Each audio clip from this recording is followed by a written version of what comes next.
Good morning, afternoon and evening. Gandang umaga sa inyo lahat, tanghali man ako ng gabi. Father Joe, ng Karaoke Pananampalataya at Katotohanan. Uwitin ko lang ko itong song na to.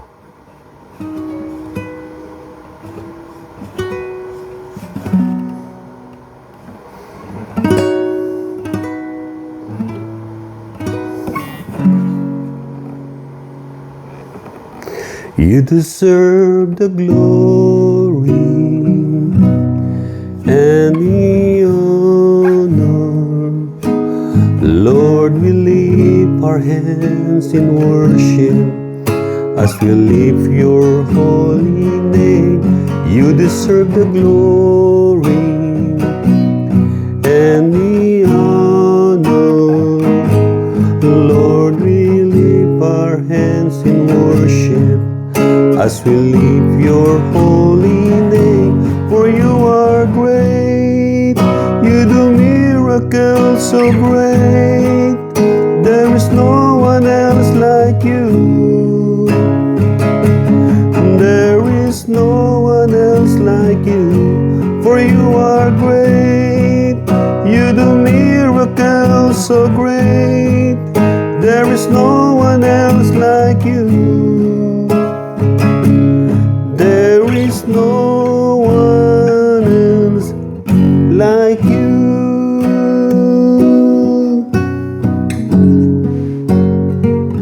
You deserve the glory and the honor. Lord, we lift our hands in worship as we lift your holy name.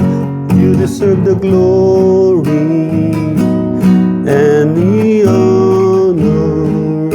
Lord, we lift our hands in worship as we lift your holy name, for you are great. You do miracles so great. There is no one else like you. There is no one else like you, for you are great. You do miracles so great. There is no one else like you. There is no one else like you. For you are great, O Lord. For you are great. You do miracles so great. There is no one else like you. There is no one else like you, for you are great. You do miracles so great. There is no one else like you. There is no one else like you.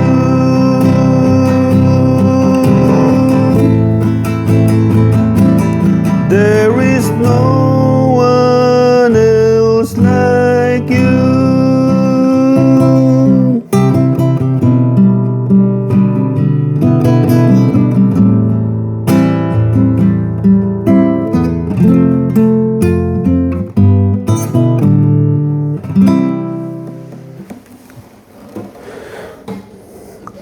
Glory to Jesus, to God be the glory.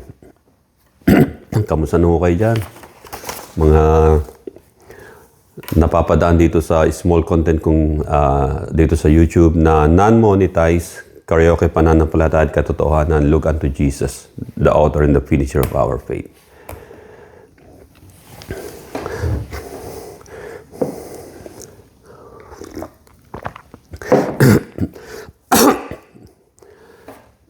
Malapit na ho yung sineselebrate na marami, yung tinatawag na Valentine's Day, araw ng mga puso.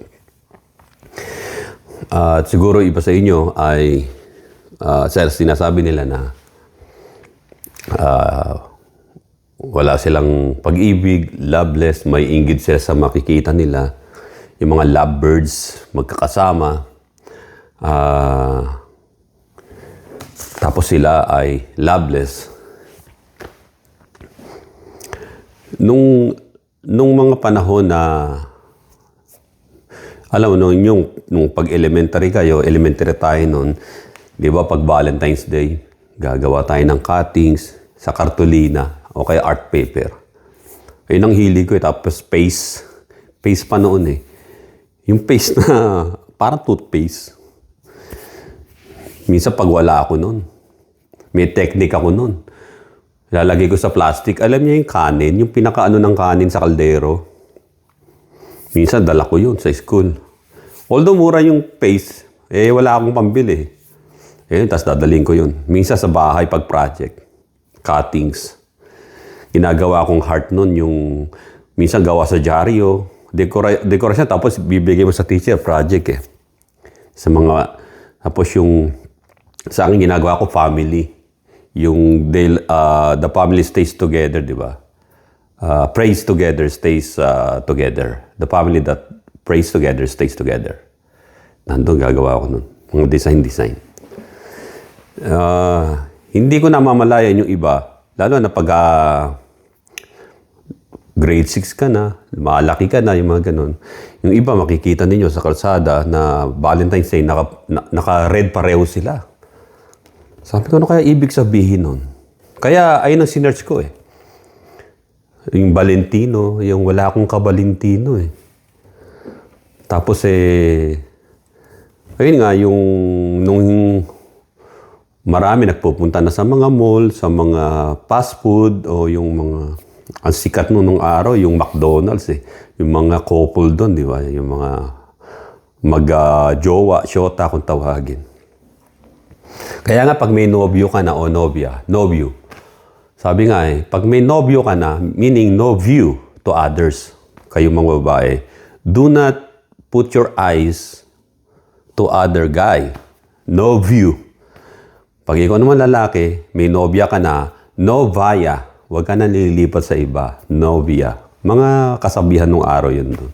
Sabi ko, nag-rhyme, ha? Pero what is love? Ay nang ano ron. Ang konteksto doon ay, ganun lang ba? Ang pag-ibig ba ay naramdaman? Halimbawa sa animal kingdom, meron ba silang love na ine-express sa kapwa nila animal? Wala.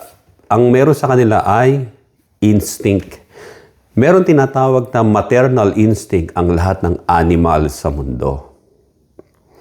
Yung maternal instinct na yon ay ganon din sa tao. Yung may maternal instinct. Pero sa animal kingdom, sa mga animals, ay instinct lang sa kanila. Kaya kapag lumapit kayo sa asong may anak, bagong panganak, kakagatin kayo, di ba? Instinct niya yun eh. Yung sa mga nanay naman na tao, hindi animal, yung tunay na tao talaga, na hindi asal animal, yung babae, kapag nanganak siya, ay matapos yung pagod niya sa pagluwal sa anak niya, panganganak, ay merong joy. Lahat nagse-celebrate, wine-welcome nila, may love. Sa mga animals ay kapag may anak sila, walang makakalapit na kapwa nila animals. Kahit sa mga manok di ba? Hahabulin ng inahin yung kung sino man lalapit na ibang manok, papaluin niya. So, yung instinct for survival sa kanila. Sa tao naman ay instinct to open the floodgates of the word love o meaning ng love. Pero, paunang salita ko ay ganito.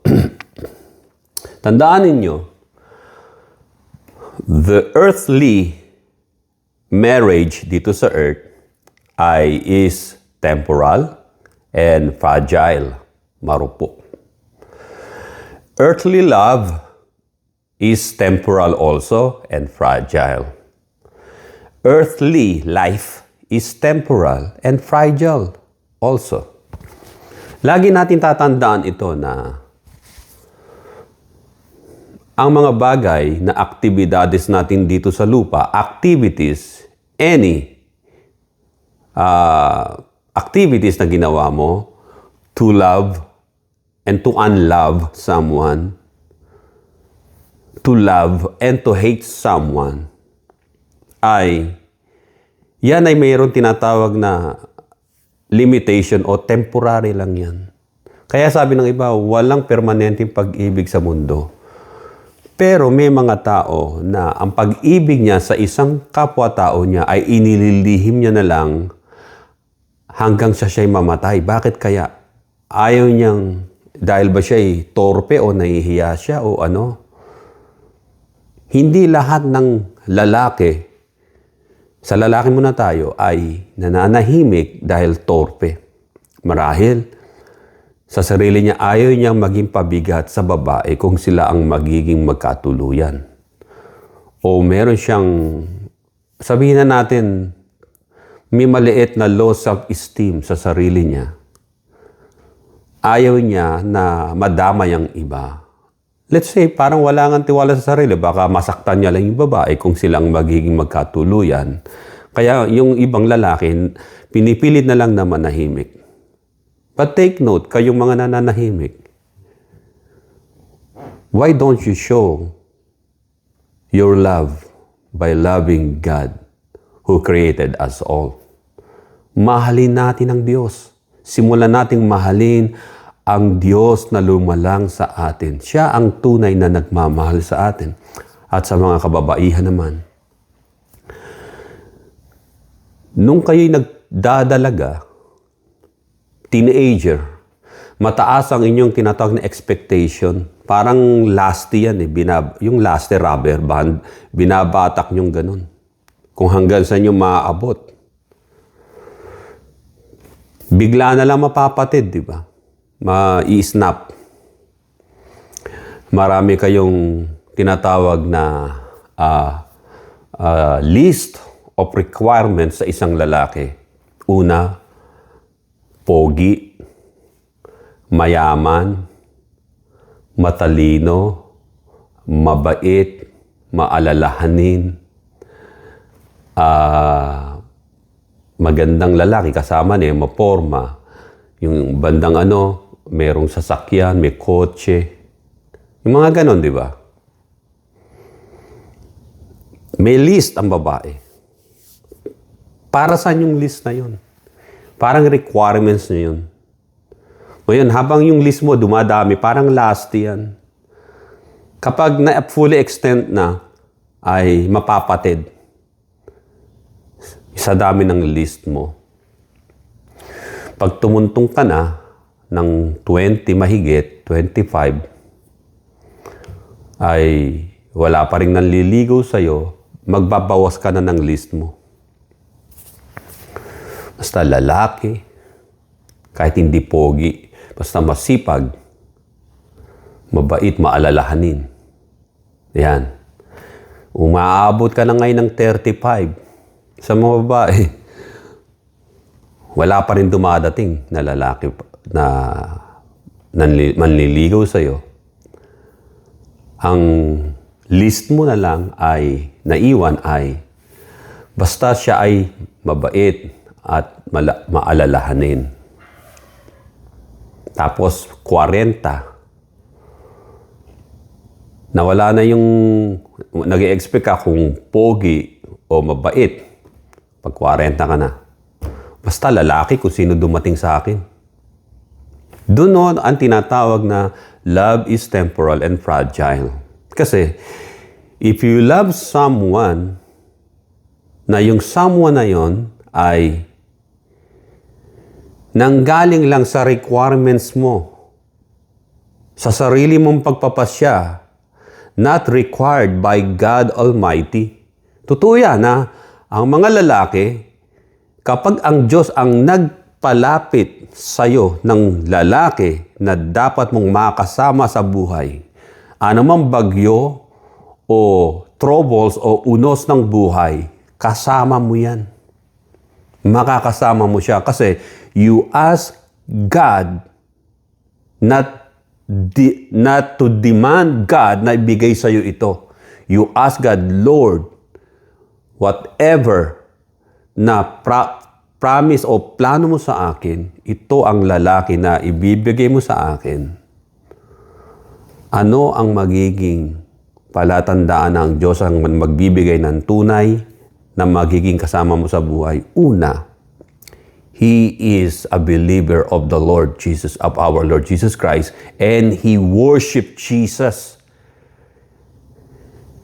Siya ang foundation ng kanyang pagiging tunay na Maginoo. God and His Word. Sa mga babae naman, ay yung lalaki naghahanap ng babae, ay yung babae na kung sinasabi ng Biblia na merong tinatawag na values o precious higit pa sa diamonds. Dito sa Aklat ng mga Awit o Psalms 37 verse 4 hanggang 5. Mabasahin ko sa Pilipino, sa Tagalog. Sabi, sa verse 4 hanggang 5 ng Awit 37, sa Diyos mo hanapin ang kaligayahan mo, at ang pangarap mo'y iyong makakamtan.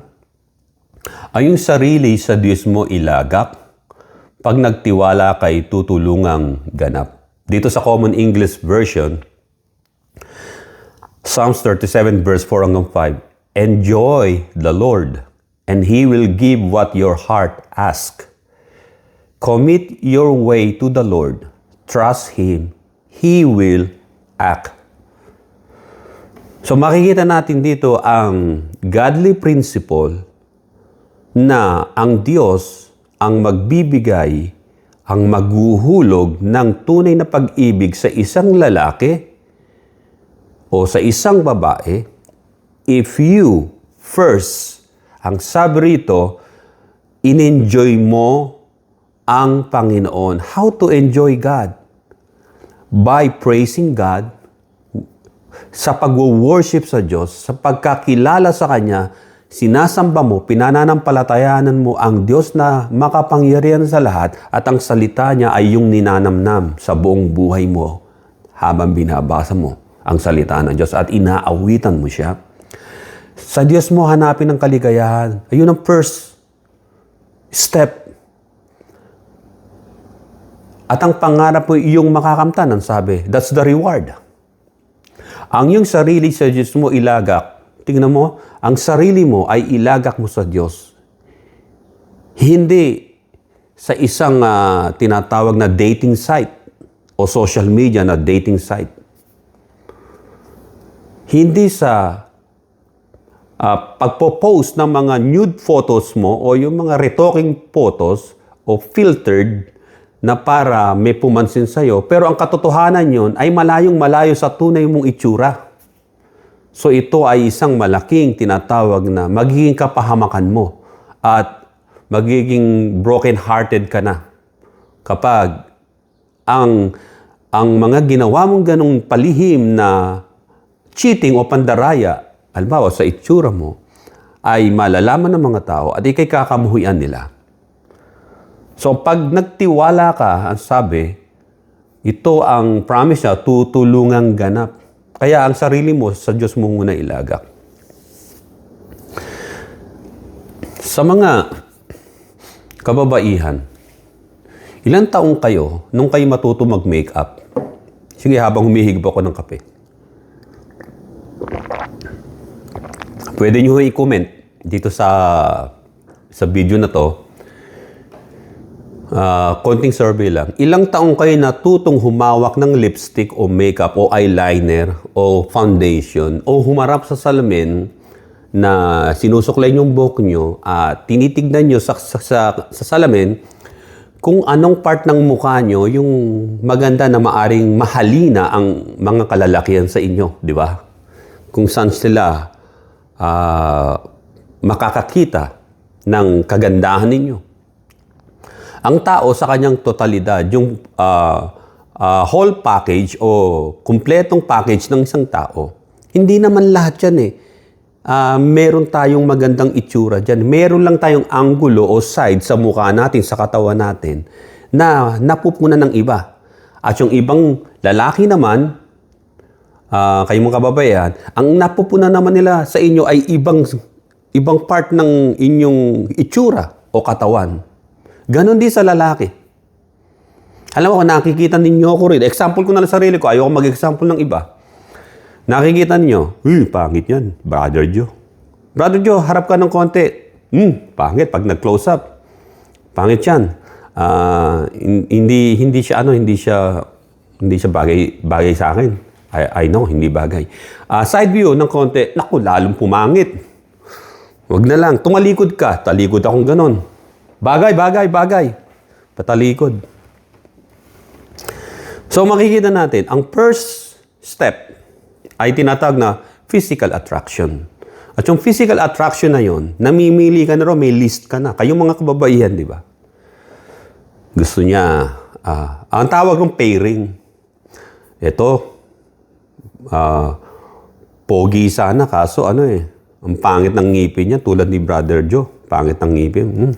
Sabi niya, nung araw, nung bata-bata pa siya, nagti-teenager siya, nakikipagsuntukan na yan. Kaya mababasag ang mukha niyan. Nung araw, kwento ko muna sarili ko. Sabi ng nanay ko sa akin, kagagaling ko lang sa trangkaso. Anak, magpaaraw ka sa bandang tabi ng ilog doon, sa Parañaque. May basketballan din doon. Lalakad ako, nakasando lang ako, nakashort. Ano lang ako, ang edad ko noon, nasa 7 years old. Start pa lang ako ng elementary noon. So, nandun ako. Payat ako, nakaganon ako. Payat ako noon Malnourished. Undernourished, tsaka malnourished. Lakad ako. May bully doon. Hindi ko naman siya masyadong kilala. Kapitbahay namin, pero hindi naman nakipagkaibigan. Ba't nandito ka, tinulak ako? Sinuntok ako doon. Natamaan ako sa dibdib. Nakailag ako, dibdiban din naman. Bumalagta ako doon sa kulahan ng kapitbahay, yero. Sabi ko, magpapaaraw lang ako, umiiyak ako noon. Pero hindi yung ngal-ngal. Hindi ako nagsumbong sa nanay ko. Ba't ang bilis mo? Nakarating dito. Yung pala, nasuntok na ako. May bully doon. May sakit ako, kakagaling ko lang sa trangkaso para pag nag-start na ako ng school, malakas-lakas na ako. Yun, lugaw lang nilutong nanay ko, nakakain ako. Ang ginawa ko, sabi ko, gusto kong gumanti. Pero paano ako makakaganti? Mahina ako. Ang ginawa ko, yung stepe ng kuya ko, yung kapatid ko, namatay na siya. Yung kapatid ko, yung panganay. Kinuha ko isa, ipinako ko dun sa dingding namin, yung may kahoy dun. So nawawala yung niya, hinahanap niya, asan yung stepping ko rito? Hindi ako kumikibo. Saan na yun? Sino nagnakaw noon? Stepping niya, yung stepping na tsinelas. Ang ginagawa ko, nagbabalot ako ng pinunit na tela na t-shirt dito. Nag-i-start akong sumuntok dun sa stepping na ipinako ko nang galing sa kapatid ko. Ayun na yun. Pagkatapos, yung sako. Minsan nag-uuwi yung grandmother ko galing doon sa kapatid niya na mayroong negosyong yung mga patukaan ng manok tsaka bigas.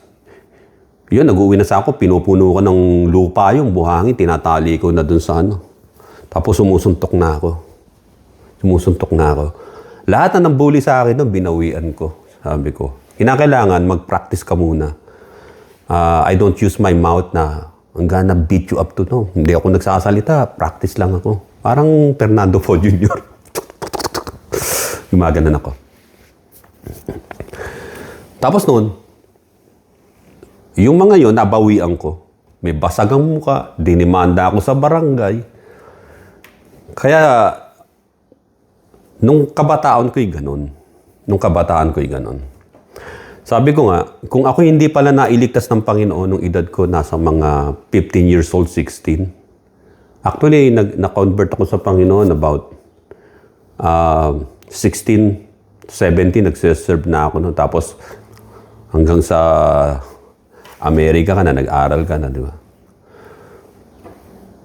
Yun, yung pagkakataon na yun, nung teenager ako, 15, gumawa ako ng sarili kong kutsilyo. Galing sa metal, talagang pinokpok ko. Pinaapuyan ko. Alam mo, panday ako, si Panday. Fernando. Fernando yung panday nung movie, di ba? Pagkatapos niya, inahasa ako. Sabi ko, meron akong patutumbahin dito, 3 lasinggero, siga, na nambabato ng bote sa akin, yung pag nalalasing sila. Pinagtitripan ako. Hindi lang ako, yung iba rin. Sabi ko, ililigpit ko to. Ganun ako. But I know, God merong plan sa akin. He has a plan sa akin. At ako ay inilalayo niya ron. May mga dumarating sa akin, yung mga nagkakarismatic.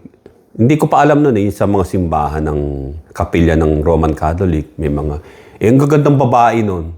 Mga choir, tsaka yung isa nagigitara. Yung isa nagigitara, kilala ko, nagtitinda siya ng manok sa eskwelahan. No? Yung mga sisiw. Minsan doon ako bumibili sa kanya Tapos inaya ko, liga, makinig ka rito. Sabi ko, marunong ka pala mag-gitara. Oh, gigitara siya. Saan ka nagigitara? Diyan sa kapilya dyan, simbahan. Gusto sumama?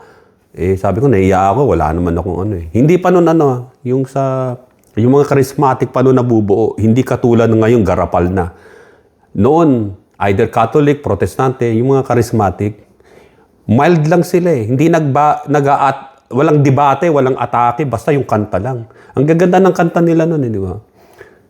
Yung mga kanta nila na salamat sa iyo, aking Panginoong Jesus. Kinakanta ng Catholic, tsaka kinakanta ng mga Protestante. So, there's no, debacle o debate doon. Pareho nila pinupuri ang Diyos Yung sa kanta na yun, nasa kanta lang na yun. Pagkatapos noon, doon ako unti-unti na nabago ng Panginoon.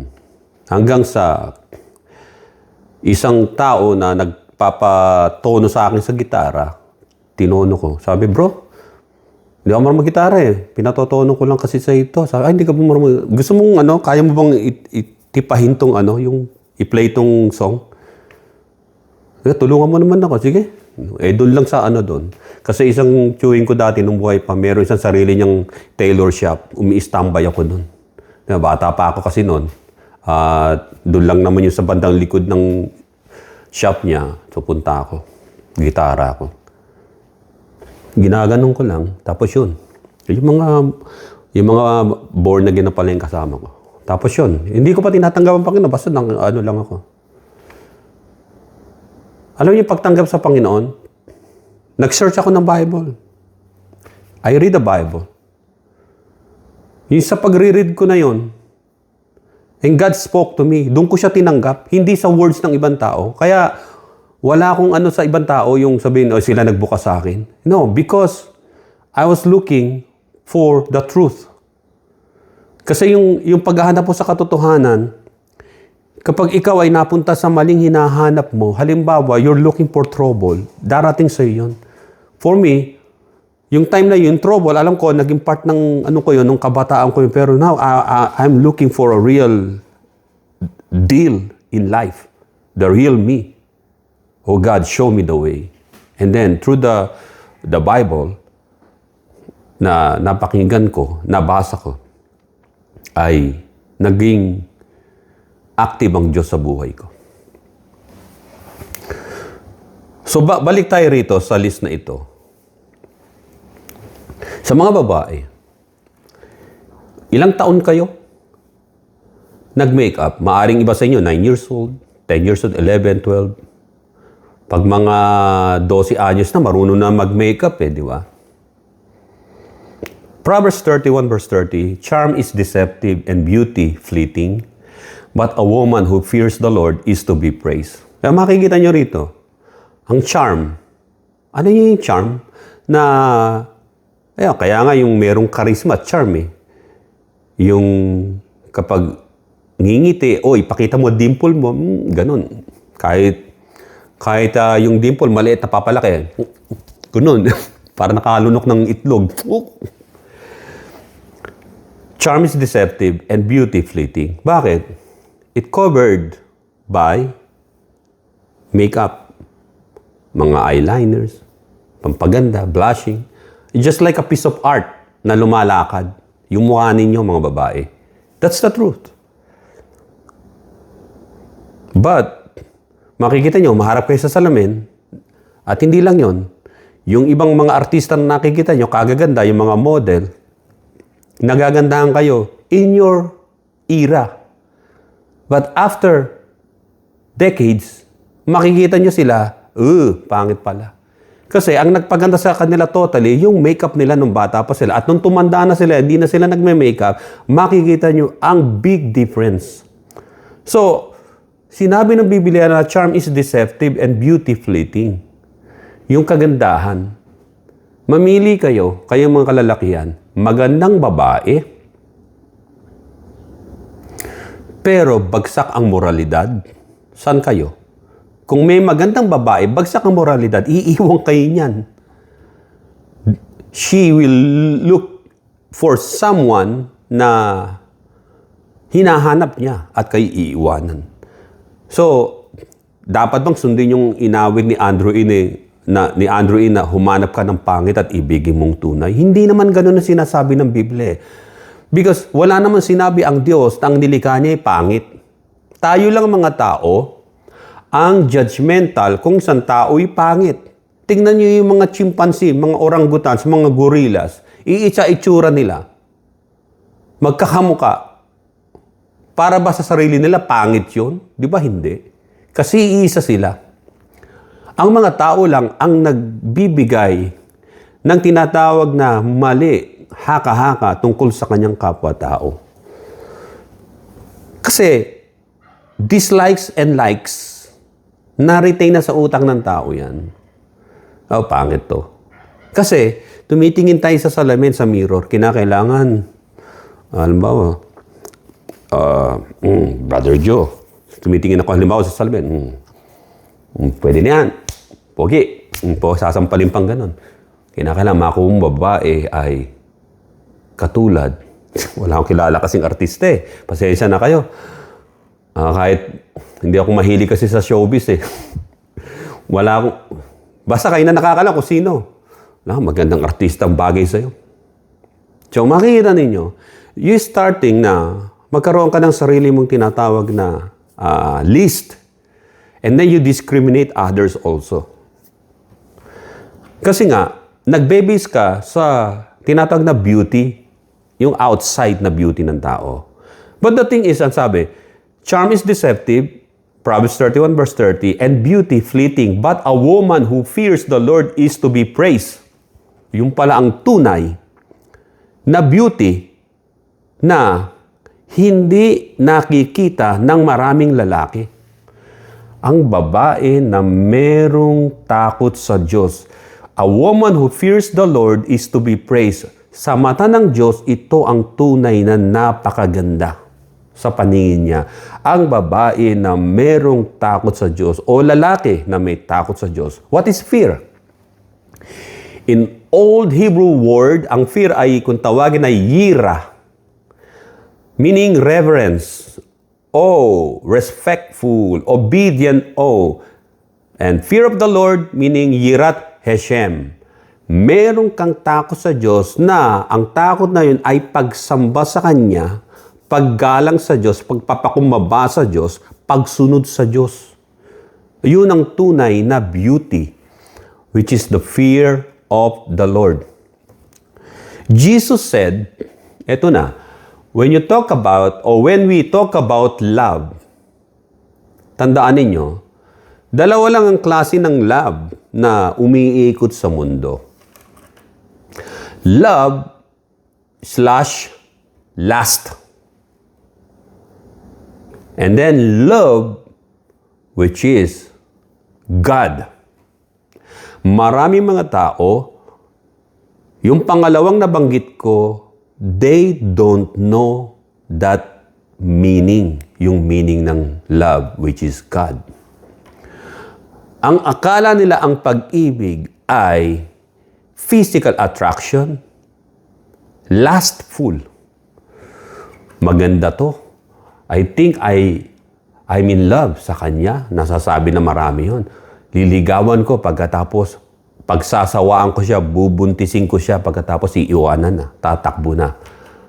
Ang pag-ibig na nasa kanya ay hindi pag-ibig, kundi pita ng laman at takot harapin. Ang pag-ibig, tandaan ninyo, ay hindi takot. Ang tunay na pag-ibig ng Diyos ay walang takot sa anuman.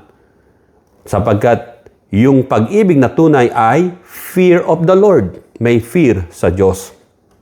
Hindi yung fear na nanginginig ka. Kaya Jesus said, if you love me, you will keep my commandments. John chapter 14, verse 15. What is the commandment of our Lord Jesus Christ? You have to love one another. Yung pagmamahal na yon ay hindi ito nako-consummate ng physical. Kundi love one another, you love your brothers and sisters, and you pray for them na basa-basan sila ng Diyos. Yung love na tinutukoy ng Panginoon ay hindi ito love as in to copulate, kundi love as to bring your soul, your spiritual beings doon sa pinakamataas na kalalagyan ng Diyos while we worship God. Sabi ng Biblia sa 1 Corinthians chapter 8 verse 3, "But if someone loves God, then they are known by God." Ang sino man nagmamahal sa Diyos ay kilala o tinanggap ng Diyos. 1 John chapter 4 verse 21, "This commandment we have from him, those claim to love God ought to love their brother and sister also." Kaya mong tanggapin, mahalin. Kung ikaw ay mananampalataya ng Panginoon, kung naghahanap ka ng pag-ibig o makakasama sa buhay, perhaps, he or she must belongs to the Lord. Kasi kung hindi niyo pwedeng pagsamahin ng tubig at langis. Lagi niyong tatandaan yan. Hindi niyo pwedeng pagsamahin. Yung aso't pusa, lumang tugtugin na yan. Pwede na magkasama yung aso't pusa. Pero yung tinatawag na odd sa bawat isa, hindi niyo pwedeng pagsamahin yun. Hindi niyo pwedeng pagsamahin sa isang labahan ang decolor at ang puti. So you cannot, hindi kayo pwede, ang sabi, do not equally yoke with the unbelievers na maging asawa mo. At kakatwira mo na, baka baguhin naman siya ng Panginoon. In the first place, you are violating God's commandment na if you love me, you will keep my commandments na sinabi ng Panginoon na hindi tayo dapat nakikipag-ugnayan sa mga hindi nananampalataya sa Panginoon. Sa mga wala pa kay Kristo na ating Panginoon Kristo. Kayo, kapag nag-asawa kayo, na ang principles nyo ay hindi katulad ng naging asawa ninyong principle, magigiba kayo. Maglalaban lang kayo. So, ganun din yun. Kapag ikaw, mananampalataya ni Jesus Christ, worshiper ka, ang hinahanap mo ay hindi mananampalataya, you will end up in a tragic, bitter marriage.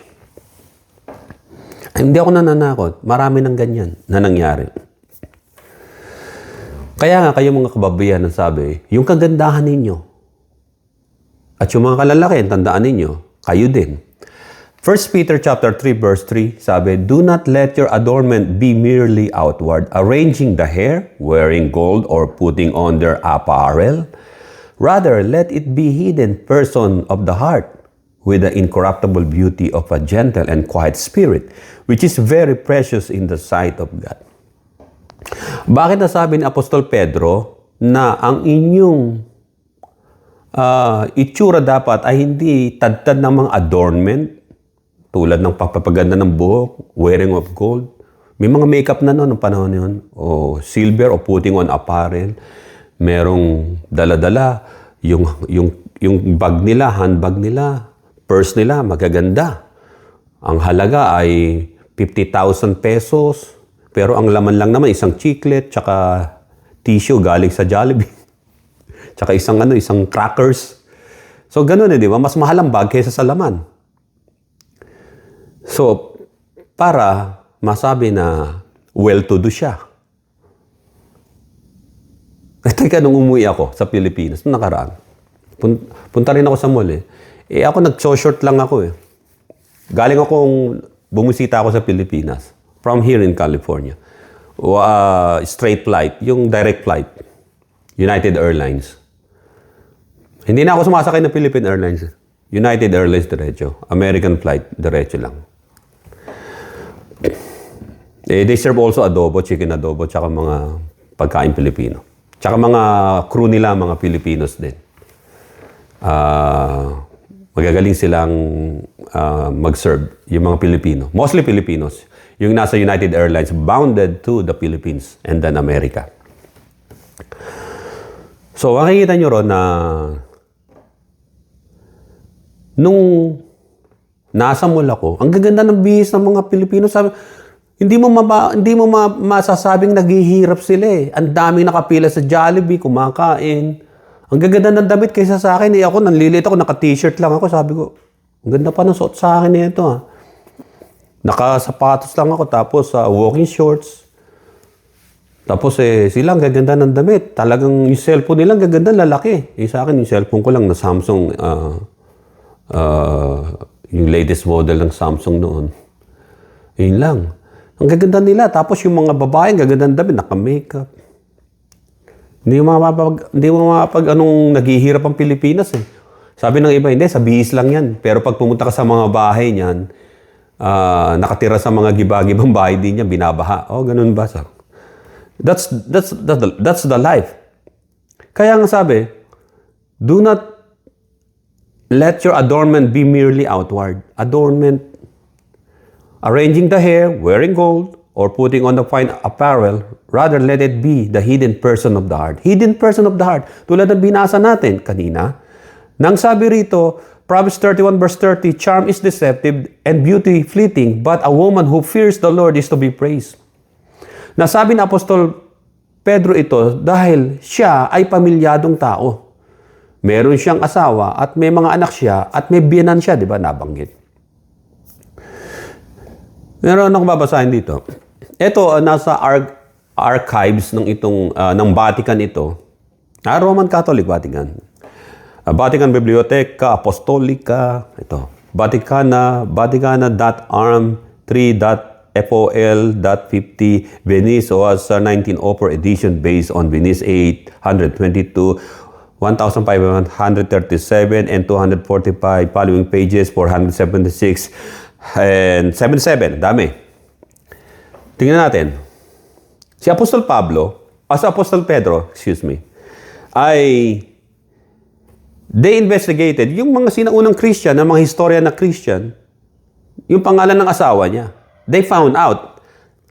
At saka yung family niya, yung tinatawag na ancestors, descendants niya.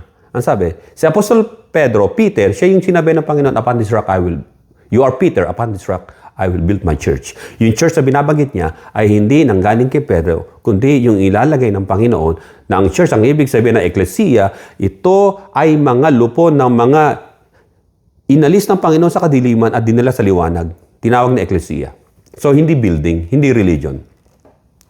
Si Apostol Pedro, ang asawa niya, ang kilalang asawa niya na pangalan, noong mga panahon na yon, 100 AD hanggang sa mga 500 AD ay sa historical, ay ang asawa niya pangalan ay Gogia. At ang mga anak nila, ni Apostol Pedro at ni Gogia, ang pangalan ay Joel, Yobnana, Sabista, yung daughter. At maraming mga alagad pa ang nagkaroon ng mga asawa while they're preaching the gospel. Yung mga asawa nila na yun, yung mga naging workers ng first century Christian church. At sila ay naging mag-asawa. Babasahin ko na lang dito kung sino-sino mga asawa rito. Si James and John, tandaan niyo yun, si James siya ang unang martyr na pinatay. Pinapugutan ng ulo noon. Yung kanyang kapatid na si John, siya yung Gospel of John at sumulat ng 1 John, 2 John, 3 John at siya yung sumulat ng Revelation. Celibate sila, walang asawa hanggang sa mamatay. Si Andrew, kapatid ni Pedro, ang asawa niya ay si Anthony at ang pangalan ng kanyang anak ay Mary.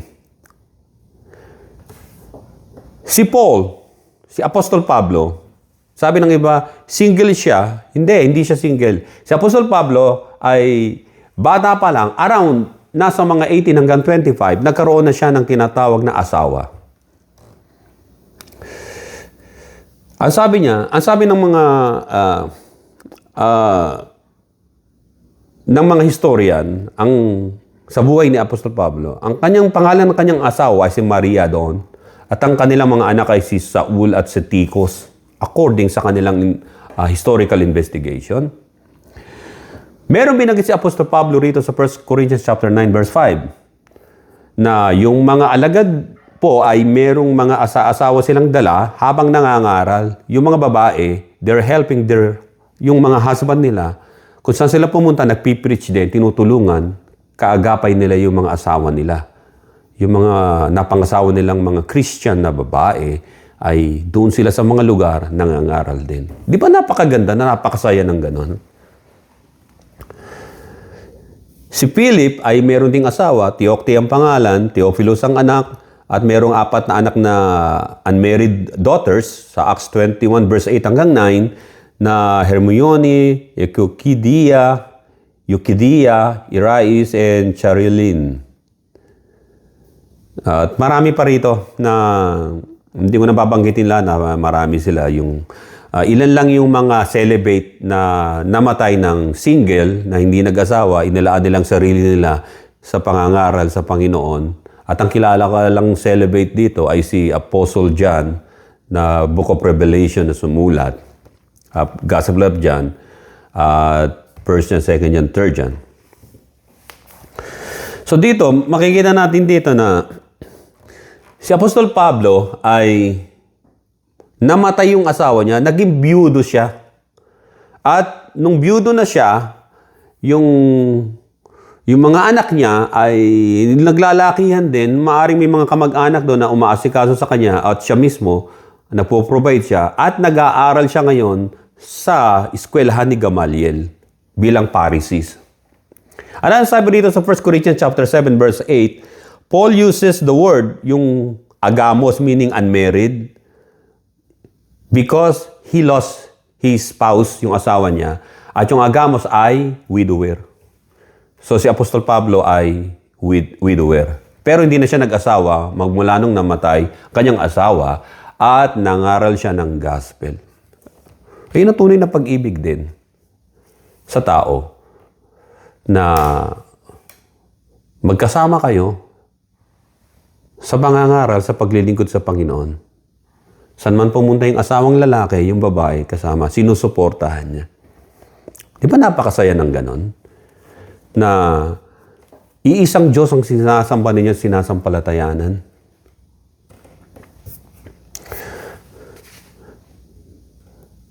Meron bang perfect na kasal dito sa mundo? Yung mga I'm not talking about yung kasal ng mga nakikilala ninyo, mga prince, princess, mga artista, Hollywood actors. Perfect ba marriage nila? Hindi. Hindi perfect. Kasi nung unang binanggit natin, yung panimula ay yung earthly marriage is temporal and fragile. Pero yung mga Kristiyano, exempted ba sila rito? Hindi rin. Kapag ang mag-asawang Kristiyano ay pumailalim sa tinatawag na dangerous situation, walang situational awareness sa mangyayari, they gonna fall like those unbelievers. Tingnan nyo rito. Sabi ng iba, ng mga preacher, ang perfect marriage ay yung mga nagbebenta ng, you know what, ang perfect na couple ay si Adam and Eve. Really? Yeah, si Adam and Eve. Wrong. Tingnan natin kasaysayan ni Adam and Eve. Kasi sila yung first couple na binanggit na naging mag-asawa. Adam said, "This now bone of my bones and flesh of my flesh, she shall be called woman because she was taken out of man." Dinala ng Diyos, di ba?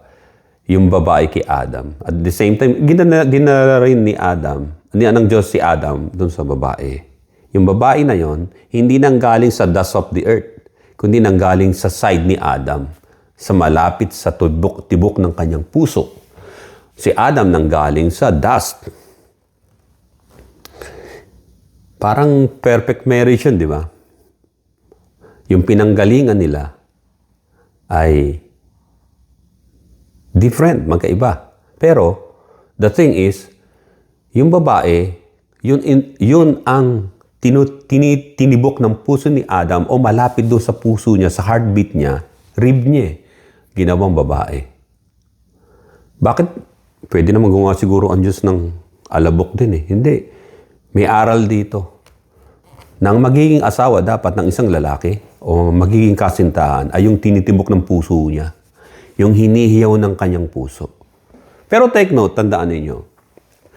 Kahit anong gusto nyo sa babae, kung yung babae naman ay may priority siya sa buhay at hindi siya umiimik patungkol sa pag-ibig ninyo sa kanya, ay let her go. May goal di ba? Hindi niyo pwede sirain yung goal niya. Let her go. Ang akin lang paniniwala ganito.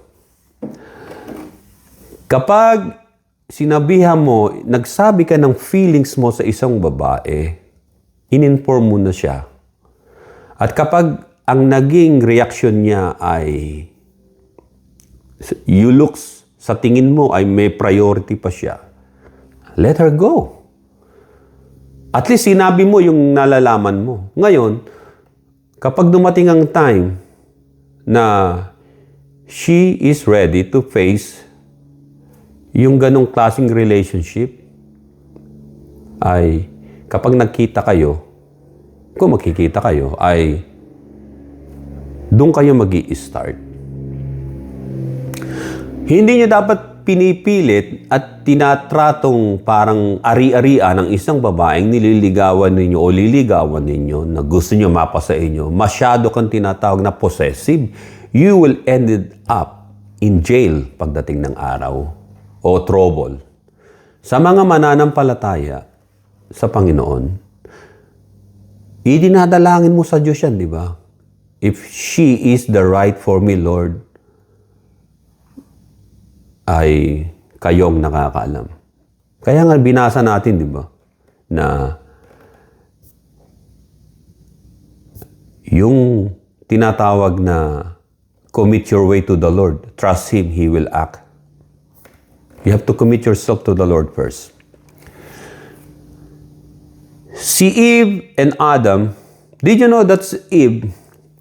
Nung dinala ng Panginoon si Eva kay Adan, di ba? Nung dinala siya. Ano ang pangalan ni Eve? Hindi Eve, may tunay siyang pangalan. Bago sila bumagsak sa kasalanan. Bago si Eve bumagsak sa tinatawag na sin of temptation. Yung temptation, yung naging accessory sa temptation na yon, sa sin na yon. At si Adam ay siya ang nagkaroon ng tinatawag na pagbagsak, kasama niya ng asawa niya. Ang pangalan ni Eve o Eva ay woman tinawag. Sa original Hebrew ay Isha. Kung tawagin ni Adam si Eve ay Isha. Isha, where are you? Nandito ako. Parang yung moving Titanic. Binilang ko yun, I think 108 yata, 105. Tawag ng tawag si Rose. Check! Check! Rose! Rose! Check! Check! Bilangin nyo kung ilan. Daming beses eh. So, yun ang tawag ni Adam kay Eve noon, Isha. Sapagkat si Adam ang nagpangalan sa lahat din ng mga animals doon sa Garden of Eden. Doon sa labas din ng Garden of Eden. Because she was taken out of man. Kaya ang tawag niya, Isha, yung babae na malapit sa kanyang puso. But after the fall, ano ang nangyari? Nung bumagsak na sila sa kasalanan nito, makikita ninyo.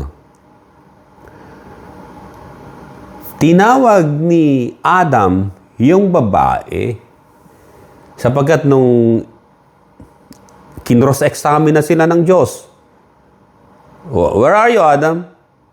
Where are you, Eve? Where are you, Isha? I'm afraid, I'm hiding because I'm naked. Who said you're naked? Why? Did you eat the fruit of the tree? Yung binagbabawal ko? And then sabi niya, instead, yes, ang sabihin ni sagot. Admission is better than defending yourself. Admit it. Hindi niya inadmit eh. Yung babaeng binigay mo. Yan yung babae na binigay mo. Isha did it. Isha did it. So nagturo siya. Siya yung padre de pamilya na dapat umamin. So itinuro niya yung kanyang kamay. At yung babae hinarap ng Diyos. Bakit mo namang ginawa niyan? Yung ahas natukso ko Siya yung lumapit sa akin kung yung ahas na yun, merong kamay yun, ituturo niya. Baka magturo ng iba yun Hindi, yung ipis ang may sabi. So makikita natin dito, even godly marriage can fall apart. Why? If one of this, sa couple na ito, isa man sa kanila, ang nag-slip downhill, naging malamig sa Diyos, just like a house of cards, it's gonna fall. Yung marriage. That's the truth. Maraming marriage na ganyan, na mga godly people ang nag-collapse because one of them ay nag-slide at yung isa ay hindi niya kinorek yung asawa niya. Ganyan na nangyari din sa mga manggagawa sa church noon na sina Safira at Ananias. Si Ananias na asawa niya, si Safira, yung babae, Acts chapter 5, verse 1 hanggang 11, involved sila sa money laundering. Ninanakaw nila yung mga abuloy pondo ng church noon. Hindi tithes and offering kundi yung mga dumarating na tulong sa mga ibang Christian churches, sa mga mananampalataya, kinukupit nila. And then Apostle Peter found it out. And then yung judgment ng Diyos ibinagsak sa kanila. Tandem sila. Partner in crime, yung mag-asawa. So, ganun ang pwedeng mangyari. Mga Christian na to Kaya huwag kayo magtataka kung yung mga pastor ngayon, yung mga asawa nila, mga anak nila, ang lakas magnakaw ng pera, binubulsa. Kukuha lang sa donation box yung diretso. O kaya yung mga nakabundle na, nabilang na. Because religion, it doesn't count. In order for you to be saved, it's not going through religion. It's all about Jesus Christ. Yung tunay na Jesus Christ, kasi marami mga false Christ, sabi ng Biblia, ang nagkalat na sa mundo. It's you between you and Jesus Christ na nasa langit, ikay nananampalataya at sumasamba sa tunay ni Jesucristo. Hindi yung Jesucristo na ipinoprosesyon doon sa papuntang Quiapo, yung Black Nazarene nila na yon na ginawa sa Mexico at dinala sa Pilipinas at umitim ang kahoy sapagkat maraming kahoy na gano'n sa Mexico na umiitim pagdating ng araw at yun ang ginawa nilang Diyos. At hindi naman itong Kristo na sinasabi ng marami na naliligaw ng landas na tao lang. Ang tunay ni Jesucristo ay ito. Ang author ng love. For God so loved the world that He gave His only begotten Son. And Christ knew what is love means. Love means is to die on the cross for all the sinners sa sanlibutan ito, sa mundong ito. Nung nagkasala na si Adam and Eve, makikita nyo na tinawag na ni Adam si Eve na mother of all living. Eve na ang tawag, hindi na Isha. After the fall, si Adam, Adama, o Adamu, naging Adam. Mga kapatid, ang tunay na pagmamahal ay mauuwi sa kasalan. ang tunay na pagmamahal ng Diyos sa tao ay mauuwi sa kasalan. Revelation chapter 19 verse 6 hanggang 9, "And I heard as it were the voice of a great multitude, as the sound of many waters, and as the sound of mighty thunderings, saying, Alleluia, for the Lord God omnipotent reigns. Let us be glad and rejoice, and give him glory, for the marriage of the Lamb has come, and his wife has made herself ready. And to her it was granted to be arrayed in fine linen, clean and bright, for the fine linen is the righteous acts of the saints. Then he said to me, Write, blessed are those who are called to the marriage supper of the Lamb. And he said to me, These are the true sayings of God." Mga kapatid, ang pagmamahal sa atin ng Diyos sa pamamagitan ng Panginoon Kristo na nagmahal sa atin ng mabayubay sa krus ng Kalbaryo, tinubos tayo, ay ang pagmamahalan na uwi sa tinatawag na the marriage supper of the Lamb. Ikakasal ang church at ang Lamb na si Jesus Christ na Lamb of God, meaning ito ay everlasting union. Yung kasal na ito ay tayo yung inibig ng Panginoon na makasalanan na pinakasalan niya. Ito ay tinatawag na symbolical. Hindi tayo pinakasalan para magkaroon ng copulation doon sa heaven, because sabi ng Biblia na hindi na mag-aasawa pang muli ang mga binuhay na maghuli ng Panginoon, at sa everlasting life ay magiging katulad sila ng mga anghel sa langit ay hindi nag-aasawa. Ang ibig sabihin nito ay union. Nagbigay na ng tatak o sealed, nag-sign ng Panginoon doon sa langit, the marriage supper of the Lamb, pagdiriwang na tayo ay kanya ng pag-aari magpakailanman. Yung pag-aasawa sa heaven na hindi katulad dito sa earth, na may honeymoon para magparami, magkaroon ng mga anak. Sa heaven, ang marriage supper of the Lamb ay yung kasal ng kanyang church. Yung believers niya, yung mga tinubos niya mula sa dilim, nilagay sa liwanag. Hindi religion, kundi church, yung mga tao, mga tunay na saints, living saints, at yung mga namatay na saints nung sinaunang panahon. At kung ikay buhay, tayo buhay na dumating ng rapture, we gonna be doon sa celebration na yun na the marriage supper of the Lamb. Now, these are the true sayings of God, God said. Revelation chapter 19 verse 6 hanggang 9. Mga kapatid, whether we like it or not, ang Diyos ay nagbigay na ng imbitasyon sa atin na tayo dapat ay mapunta, makasama sa marriage supper of the Lamb.